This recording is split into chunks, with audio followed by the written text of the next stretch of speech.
Hello everyone, this is Shoni Gupta and welcome to my channel. तो चलिए हम लोग प्रीवियस ईयर मैथ्स के क्वेश्चंस डिस्कस करते हैं बीपीएससी एएसओ का। तो पहला क्वेश्चन है कि 4 वर्ष पहले ए और बी की आयु का अनुपात 13:9 था और 8 वर्ष बाद अनुपात 4:3 होगा, तो उनकी वर्तमान आयु का अंतर है। तो इस क्वेश्चंस को हम लोग एक ट्रिक से सॉल्व करेंगे। अगर हम लोग एक्स और वाई एक्स वाई मानकर सब्स्टिट्यूट और ये सब करके जो बनाएंगे तो बहुत टाइम लगेगा। तो हम लोग शॉर्टकट मेथड देखते हैं कि इसका किस तरह से होगा। तो ए और बी का जो 4 वर्ष का अनुपात है, ठीक है, तो हम लोग 4 वर्ष को नेगेटिव साइन से नोट करेंगे, ठीक है। 4 ईयर पहले ये था और 8 साल बाद अनुपात क्या हो गया है, 4:3 हो गया है, ठीक है। तो हम लोग इसको देखेंगे कि दोनों का जो रेशियो डिफरेंस है सेम है या नहीं है, ठीक है। इस तरह के क्वेश्चंस को हम लोग इसी मेथड से सॉल्व करेंगे इन शॉर्टकट ट्रिक। तो दोनों का देखिए, इधर 6 है और इधर 9 है, तो दोनों को इक्वल करेंगे पहले। तो ये दोनों का डिफरेंस को उस और ये दोनों का डिफरेंस 4 है ना, तो ये दोनों के डिफरेंस से इसको मल्टीप्लाई करेंगे और ये दोनों के डिफरेंस से इसको मल्टीप्लाई करके न्यू रेशियो का फॉर्मेशन करेंगे। 13:9 एंड ये हो गया 16:12। अब हम लोग देख रहे हैं कितने का फ़र्क है, 3 का, ठीक है। तो ये जो प्रेजेंट एज का जो प्रेजेंट एज 3 यूनिट का होगा, ठीक है। Present age is 3 unit. तो जब प्रेजेंट एज 3 यूनिट है और ये दोनों का जो सम है ए और बी का वर्तमान अनुपात 3:9 है और 8 वर्ष के बाद 4:3 होगा, तो उनकी वर्तमान आयु का डिफरेंस हम लोग को निकालना है, ठीक है। तो डिफरेंस निकालना है, तो ये प्रेजेंट एज जो हमारा 3 है, ठीक है। तो डिफरेंस देखिए, प्रेजेंट एज का डिफरेंस हो या 4 साल पहले का एज का डिफरेंस हो या 8 साल बाद का एज का डिफरेंस हो। जैसे किसी दो बच्चा है जिसका उम्र 10 साल, एक का 5 साल है, तो इसका एज डिफरेंस हमेशा तो फर्क ये 5 ही होगा ना। चाहे या तो 5 साल बाद दोनों का उम्र कितना हो जाएगा, 10, 5 ही साल डिफरेंस रहेगा। 5 साल या 2 साल पहले कितना था, ये 3 साल का हो गया। फिर भी तो ये डिफरेंस हमेशा क्या रहेगा, सेम ही रहेगा।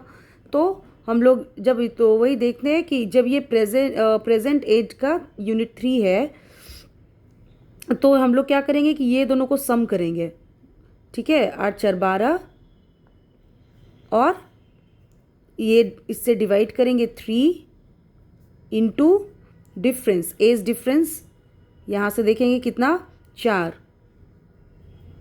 3 चौको 12, 4 चौको 16, यानी एज डिफरेंस दोनों का है 16, ठीक है। इस तरह से इस शॉर्टकट हम लोग इसको बनाएंगे। फिर से आप लोग देख लीजिए कि जैसे इस तरह का क्वेश्चन रहे कि 4 साल पहले का एज रेशियो ये है, 8 वर्ष बाद का रेशियो इस तरह का है। अगर रेशियो का डिफरेंस सेम ना हो तो पहले दोनों का डिफरेंस सेम करेंगे, उसके बाद जो डिफरेंस होगा वो 1 यूनिट होगा प्रेजेंट एज का, ठीक है। उस प्रेजेंट एज को दोनों के जो प्रीवियस और बाद का जो साल रहेगा उससे हम लोग डिवाइडेड में डालेंगे इस तरह से, और उसके बाद जो पूछा जाएगा उस तरह से इधर पुट करके हम लोग सॉल्व कर लेंगे। यहाँ पे डिफरेंस पूछा गया तो हम लोग ने रेशियो को डिफरेंस करके इस तरह से सॉल्व कर लिया और इसका आंसर है 16। हम लोग नेक्स्ट क्वेश्चन अब देखते हैं।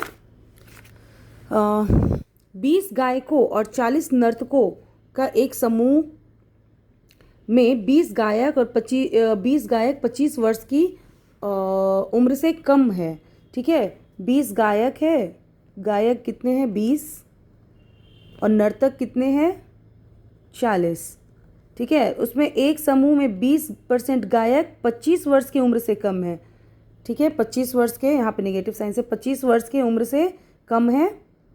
25 वर्ष की एक समूह में 20% गायक दोनों का 20% कितना हो जाएगा, 4, 20 का 20% 4 हो जाएगा। और 40% 25 वर्ष की, और पूरा समूह कितना हो गया, दोनों मिलाकर 60, ठीक है। उसका 40% कितना हो गया, 24 ठीक है। तो 24 टोटल है, तो टोटल का में है जो 25 वर्ष की उम्र से कम है। तो टोटल जितना है गायक और नर्तकी जो दोनों है मिला के नर्तक, उसका 40% 25 साल से कम है और गायक का 25% ये है। तो दोनों का डिफरेंस हो जाएगा, नर्तक निकल जाएगा, यानी 20 नर्तक है जो 25 वर्ष से कम है, ठीक है। तो कितने प्रतिशत नर्तक 25 वर्ष से कम उम्र के हैं? तो यहाँ देखो ये 20 है और टोटल 40 नर्तक है, तो 50% हो गया, ठीक है। 50%, आंसर इज 50%, ठीक है। इस तरह से हम लोग सॉल्व करेंगे। नेक्स्ट क्वेश्चन है, ए की आयु, ये बहुत ही इंटरेस्टिंग क्वेश्चन है। ए की आयु बी के 5:4 है और बी की आयु सी की 4:3 है, जबकि एम की आयु ए बी सी की आयु के योग के बराबर है। यदि सी की आयु 15 वर्ष है तो एम की आयु क्या होगी? मेथड इसका देखिए, शॉर्टकट ट्रिक, जैसे A:B मेरा 5:4 है।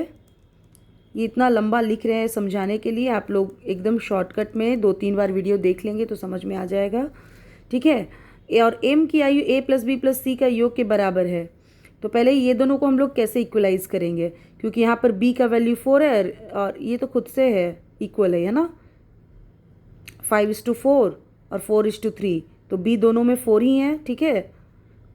नहीं 4 कैसे हो जाएगा, ये दोनों 5:4 और 4:3 हम लोग इस तरह से इक्वलाइज करेंगे, 4×3 = 12, 4×4 = 16 और 5×4 = 20, ठीक है। तो इसको इससे, इसको इससे और इसको इससे इक्वल कर लेंगे तो ये ए बी सी का एक साथ का रेशियो आ जाएगा, ठीक है। और ये है जो एम तीनों के सम है, ठीक है। तो 6×2 = 8, 2×2 = 4, 48 है। और यदि सी की आयु 15 है, सी ये है, सी का ये 12 यूनिट निकला है, तो 15 वर्ष है, तो 15 है जो 12 है, तो एम की आयु क्या होगी? तो बड़ चौक 48, 15×4 = 60, 60 इज़ द आंसर, ठीक है। इस तरह से सॉल्व किया जाएगा। एक खिलौना की बिक्री मूल्य क्रय मूल्य से 30% अधिक था।